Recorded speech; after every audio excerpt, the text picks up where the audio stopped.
श्री महालक्ष्मी व्रताची कथा, गुरुवारची कहाणी।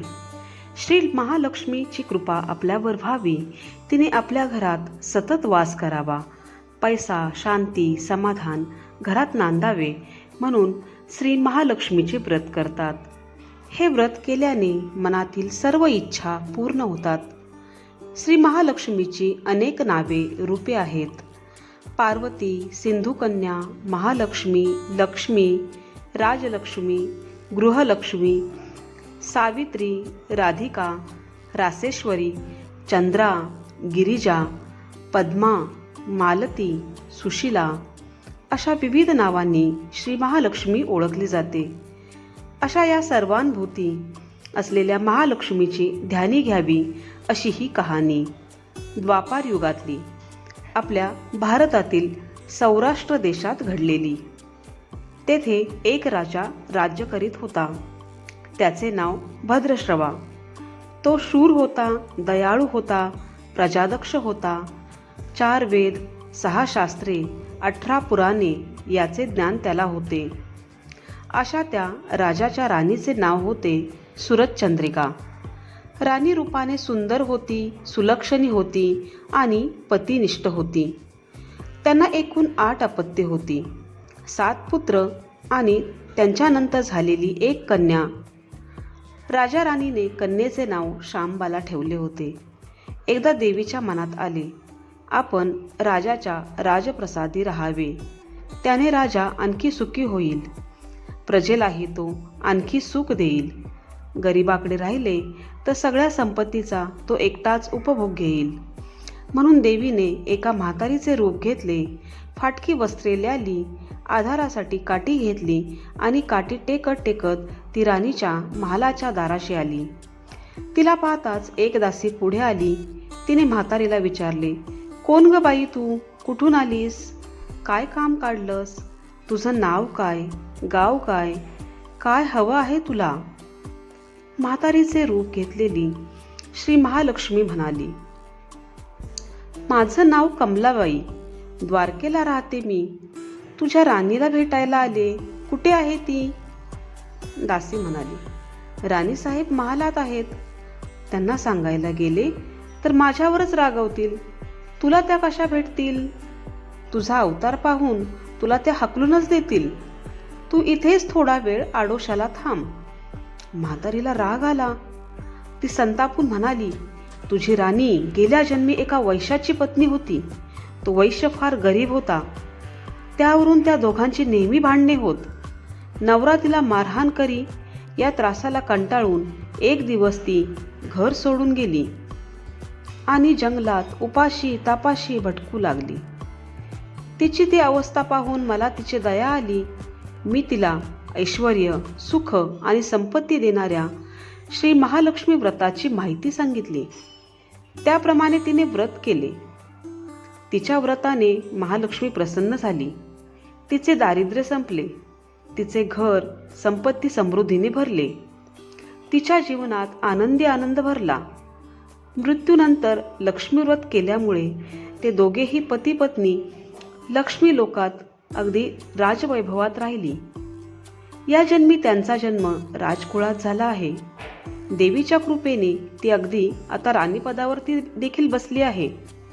म्हातारीचे बोलणे ऐकून राणीच्या दासीच्या मनात जिज्ञासा निर्माण झाली।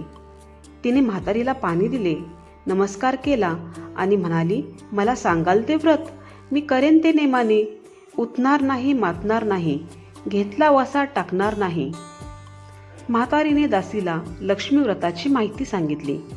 मग ती उठली व काठी टेकीत निघणार, तेवढ्यात राणी तरातरा महालातून बाहेर आली। फाटक्या वस्त्रातील म्हातारीला पाहताच ती संतापली आणि उर्मटपणे म्हणाली, कोण ग तू थेरडे, इथे कशाला आलीस, जा इथून। तिने पुढे होऊन म्हातारीला हकलवून दिले। ती म्हातारी म्हणजे प्रत्यक्ष महालक्ष्मीच होती हे राणीला काही कळले नाही। राणीचा तो उर्मटपणा पाहून महालक्ष्मीने तिथे न थांबता सहजत्वानी जाण्याचे ठरवले। राणीचा महाल सोडून म्हातारी निघणार तोच एक मुलगी लगबगीने बाहेर आली। ती मुलगी होती राजकन्या शांबाला। तिने येऊन म्हातारीला नमस्कार केला नी कळवळून म्हणाली, आजी रागावू नका, माझी आई चुकली, तिच्यासाठी मला क्षमा करा, मी तुमच्या पाया पडते. राजकन्येचे ते बोलणे ऐकून महालक्ष्मीला तिची दया आली. तिने श्यामबालाला लक्ष्मी व्रताची माहिती सांगितली. तो दिवस म्हणजे मार्गशीर्ष महिन्यातला पहिला गुरुवार होता. पुढे त्या दासीने लक्ष्मीव्रत केले. तिची स्थिती सुधारली. दासीपण सोडून ती संसार सुखाने करू लागली. राजकन्या श्यामबालानेही भक्तिभावाने सांगितल्याप्रमाणे महालक्ष्मी व्रत केले. सगळे नेमधर्म पाळून दर गुरुवारी तिने हे व्रत केले. शेवटच्या गुरुवारी उद्यापन केले. लवकरच श्यामबालाचा विवाह सिद्धेश्वर नावाच्या राजाच्या मालाधर नावाच्या राजपुत्राशी झाला. तिला राजवैभव मिळाले. लक्ष्मी व्रताच्या प्रभावाने तिचा संसार अगदी सुखासमाधानाचा चालू लागला. पण इकडे भद्रश्रवा आणि राणी चंद्रिका यांना मात्र हळूहळू वाईट दिवस दिसायला लागले. त्यांचे राज्य गेले, त्यांचे सगळे वैभव गेले, ऐश्वर्य लयाला गेले. चंद्रिका राणी होती ती स्थिती आता बदलली. अन्य पानालाही ती महाग झाली. भद्रश्रवाला फार वाईट वाटे, पण तो तरी काय करणार. एक एक दिवस चिंतेत उगवत होता, तसाच तो मावळतही होता. एक दिवस भद्रश्रवाला वाटले मुलीकडे जावे, तिला पाहावे आणि 4-8 दिवस तिच्याकडेच राहावे. त्याप्रमाणे तो जावयाच्या राज्यात आला. चालून चालून तो खूप दमला होता, म्हणून थोडा वेळ विश्रांती घेण्यासाठी तो एका नदीच्या काठी बसला. राणीची दासी नदीवरती येत होती. तिने भद्रश्रवाला ओळखले. दासी धावत महालात गेली. राजाला बातमी सांगितली. श्यामबालालाही ते समजले.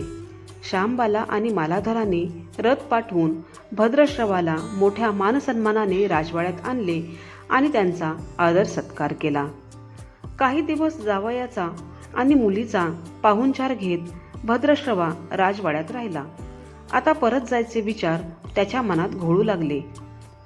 जावयाला त्याने तसे सांगितले आणि जावयाची संमती घेतली. भद्रश्रवा परत जायला निघाला तेव्हा श्यामबालाने एक हंडा भरून धन पित्याला दिले. तो हंडा घेऊन भद्रश्रवा घरी आला. मुलीने धनाने भरलेला हंडा दिला हे ऐकून सूरजचंद्रिकेचा आनंद गगनात मावेना. घाईघाईने तिने हंड्यावरचे झाकण काढले. आत पाहते तर काय, हंड्यात धन नव्हतेच, होते फक्त कोळसे. महालक्ष्मीच्या अवकृपेने हंड्यातल्या धनाचे कोळसे झाले होते. चंद्रिकेने कपाळावर हात मारून घेतला. भद्रश्रवा हा चमत्कार पाहून चकित झाला. दुःखाचे दिवस संपत नव्हते, दारिद्र्याचे भोग सुटत नव्हते. सूरजचंद्रिकेला एक एक दिवस काढताना जीव मेटाकुटीला येत होता. एक दिवस सूरजचंद्रिकेच्याही मनात आले, लेकीला भेटायची इच्छा निर्माण झाली. त्याप्रमाणे ती लेकीच्या घरी जाण्यासाठी निघाली. तो दिवस मार्गशीर्ष महिन्यातला शेवटचा गुरुवार होता.